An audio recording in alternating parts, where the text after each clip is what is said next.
My husband is reluctant to be intimate with me after I was in a major accident. I'm 30, and I've been married to my husband, who's 45, for 5 years. We've been together for 8. With our age difference, we often talked about health issues, but it was always focused on him. Then, 4 months ago, everything changed. I was in a car accident while talking to my husband on Bluetooth.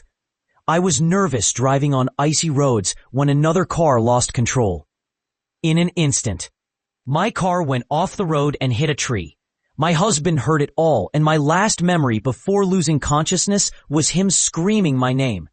I won't go into the details, but I spent over a month in the hospital, undergoing multiple surgeries and physical therapy.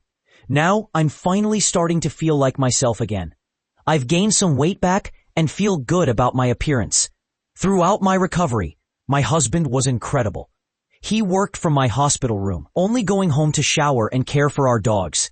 He attended all my therapy sessions to help me at home. I love him deeply, and yesterday, while shopping, I found a beautiful black lingerie set and thought it would be a lovely surprise.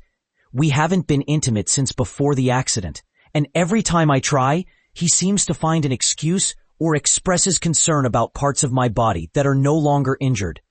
When I walked into the bedroom wearing the new lingerie, I could see he was surprised. I crawled into his lap, kissed his neck, and began to grind against him.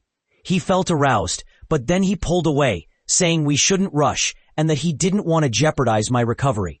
I was in tears by the end of his sentence, insisting, "I'm fine. The doctors say sex is fine."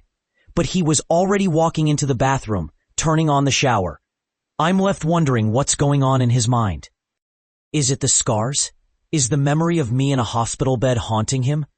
I'm finally feeling good about myself again, and his reluctance is hurting my mental health. Has anyone else experienced something like this? After reading many thoughtful comments, I decided to talk to him. That night, I curled up next to him in bed and said, "We've been through a lot. Would you be willing to go to therapy with me to make sure we're both okay? I love you so much, and I don't want any underlying trauma to affect our relationship." He was silent for a moment, and then the floodgates opened. I've only seen him cry a couple of times in our relationship, but I held him while he sobbed for what felt like an hour. He kept apologizing, and I reassured him, "Don't be sorry. I'm here. Cry if you need to." I shed some tears too. It was exhausting, but ultimately cathartic. When he finally spoke, he shared that there were moments when he thought he had lost me. He described the fear he felt waiting at the hospital, not knowing if I would survive.